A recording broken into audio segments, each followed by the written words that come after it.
కీళ్ల మార్పిడి, keyhole surgery, plasma therapy, కీళ్లవాతం, వెన్నెముక లాంటి సమస్య మన కడపలో రోబోటిక్ టెక్నాలజీతో ట్రీట్మెంట్ అందించబడును.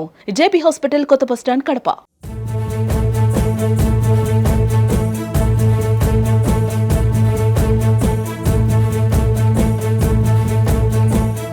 అంబటి రాంబాబు అరెస్టు రాష్ట్ర మీడియాలో ఒక పెద్ద దుమారమే రేపిందని చెప్పొచ్చు. ఒక పక్క వైసీపీ పార్టీ ఏమో ఇది అక్రమ అరెస్ట్ అంటుంది, ఒక పక్క టీడీపీ ఏమో కావాలని అంబటి రాంబాబు సీఎం చంద్రబాబు నాయుడు పైన తీవ్ర వ్యాఖ్యలు చేసి అరెస్టు వరకు తెచ్చుకున్నాడని చెప్పి ఒక టీడీపీ ఆరోపిస్తుంది.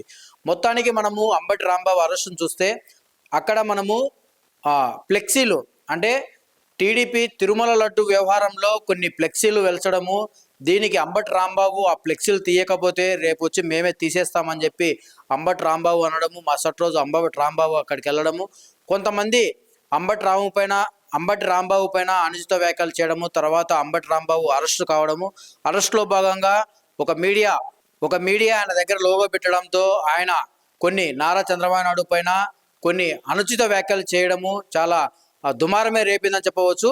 ఈ వ్యాఖ్యలు చేసిన తర్వాత అంబటి రాంబాబు ఇంటిపైన కొంతమంది దాడి కూడా చేశారు. ఈ దాడి కూడా మొత్తం రాష్ట్ర రాజకీయాల్లోనే ఒక పెద్ద దుమారం లేపిందని చెప్పవచ్చు. రీసెంట్గా వైఎస్ జగన్మోహన్ రెడ్డి అంబటి రాంబాబు ఇంటికి వెళ్ళి వాళ్ళ కుటుంబ సభ్యులను పరామర్శించడం జరిగింది. ఈ పరామర్శించడము వెనక ఇప్పుడు కడపలో పొలిట్ బ్యూరో సభ్యులు శ్రీనివాసరెడ్డి ప్రెస్ మీట్ పెట్టాడు. ఈ పరామర్శ వెనక కడపలో పొలిట్ బ్యూరో సభ్యులు శ్రీనివాసరెడ్డి ప్రెస్ మీట్ పెట్టారు. అసలు అంబటి రాంబాబు ఇంత దారుణాది అనుచిత వ్యాఖ్యలు చేసి నారా చంద్రబాబు నాయుడు పైన అనుచిత వ్యాఖ్యలు చేసి అరెస్ట్ అయ్యే విధంగా అంబటి రాంబాబు చేసుకున్నాడు. ఓ పక్క మళ్ళా జగన్మోహన్ రెడ్డి వాళ్ళ కుటుంబాన్ని వెళ్ళి పరామర్శించడము ఇది చాలా హీనమైన చర్య. ఎందుకంటే పరామర్శించడానికి వందల వెహికల్లో వెళ్ళి ఎవరన్నా పరామర్శిస్తారా? పోతిరెడ్డిపాడును వైసీపీ నేతలు పరామర్శించడం కూడా ఆయన తప్పుపడ్డాడు.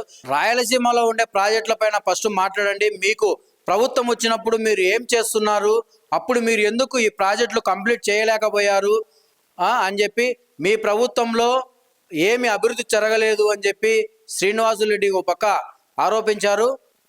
ప్రజలను నాయకులను రెచ్చగొట్టడం తప్ప జగన్మోహన్ రెడ్డి ఏం చేయడం లేదు. మీకు రాయలసీమ పైన అంత ప్రేమ ఉంటే మీరు అసెంబ్లీకి వచ్చి దీనిపైన చర్చించండి. అలాగే రాయలసీమ నుంచి ఎన్నుకున్న ఎమ్మెల్యేలు రేపు జరగబోయే అసెంబ్లీ సమావేశాలకు రావాలని చెప్పి శ్రీనివాసులరెడ్డి వాళ్ళకు ఒక ఛాలెంజ్ విసిరారు. ఇప్పుడు ఆయన మీడియాతో మాట్లాడుతూ ఏం మాట్లాడారో ఒకసారి మనం చూద్దాం. ఏదైతే శ్రీకృష్ణుడు భగవద్గీతలో చెప్పాడో విధ్వంసమే నవనిర్మాణానికి పునాదులని, ఈరోజు గత 5 సంవత్సరాల్లో జగన్మోహన్ రెడ్డి గారు చేసిన విధ్వంసం తర్వాత నవ్యాంధ్రప్రదేశ్కు పునాదులు పడుతున్నాయి.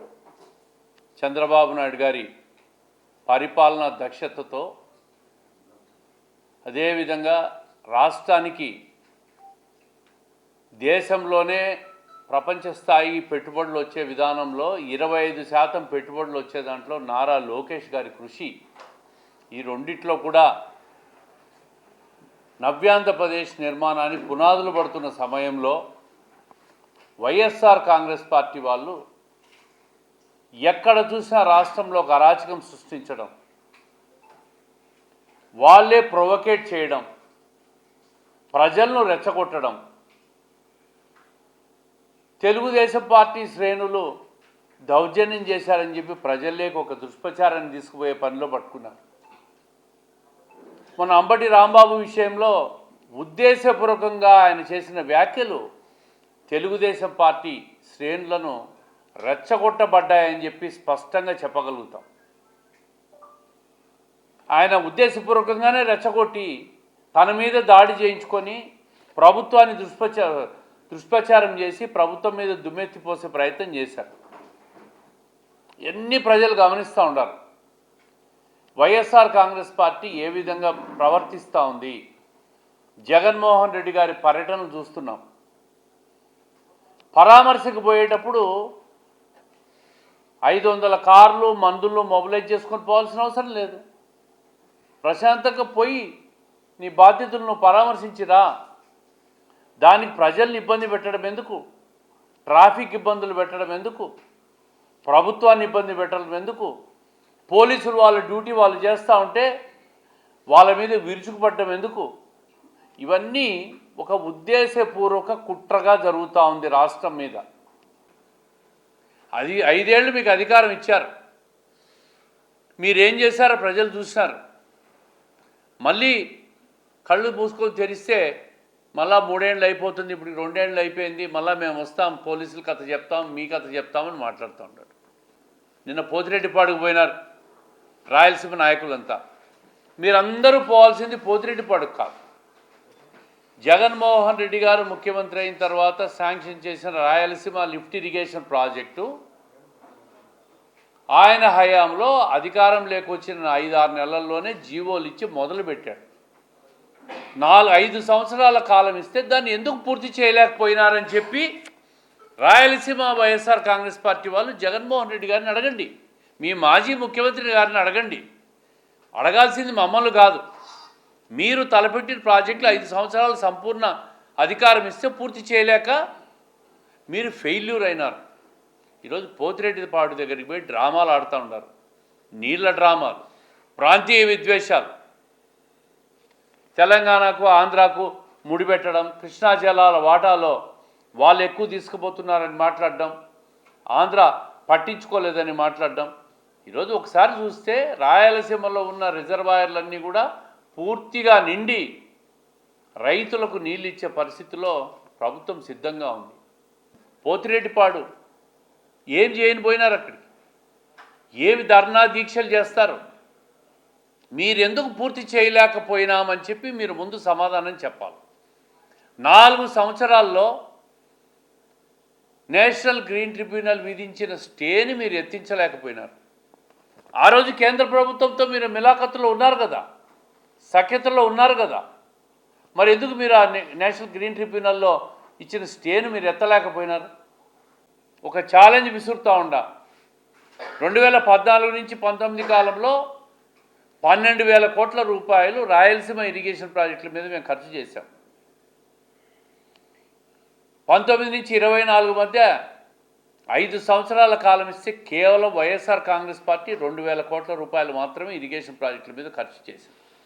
దాంట్లో 1000 కోట్లు రాయలసీమ లిఫ్ట్ ఇరిగేషన్ ప్రాజెక్టు మీద మట్టి పనులు తోడేదానికి ఖర్చు పెట్టి 1000 కోట్ల ప్రజాధనాన్ని వృధా చేసి నేషనల్ ట్రిబ్యునల్ నుంచి మొట్టికాయలు వేయించుకొని ఫైన్లు కట్టే పరిస్థితికి వచ్చిందంటే అది ఆ ప్రభుత్వ వైఫల్యమా కాదా అని చెప్పి నేను అడుగుతూ ఉంటాను. వాళ్ళు వైఫల్యం చెంది ఈరోజు ప్రాజెక్టులు పూర్తి చేయమని పోతిరెడ్డిపాడుకు పోతే సమాధానం చెప్పాల్సింది మేము కాదు, మీ నాయకుడు జగన్మోహన్ రెడ్డి గారు. ఆయన ఫెయిల్యూర్ను మీరు ప్రశ్నించండి, ఆయన ఇంటి ముందు పోయి దీక్షలు చేయండి, మా ఇంటి ముందు మా పోతిరెడ్డిపాడులో కాదు. అసెంబ్లీలోనే స్పష్టత ఇస్తుంది. మీరు అసెంబ్లీకి పోకుండా ఎక్కడో దీక్షలు చేస్తారు. మీకున్న 11 స్థానాలు, రాయలసీమలో 7 స్థానాలు ఉన్నాయి, 7 మంది ఎమ్మెల్యేలు పోండి, పోయి అక్కడ మాట్లాడండి.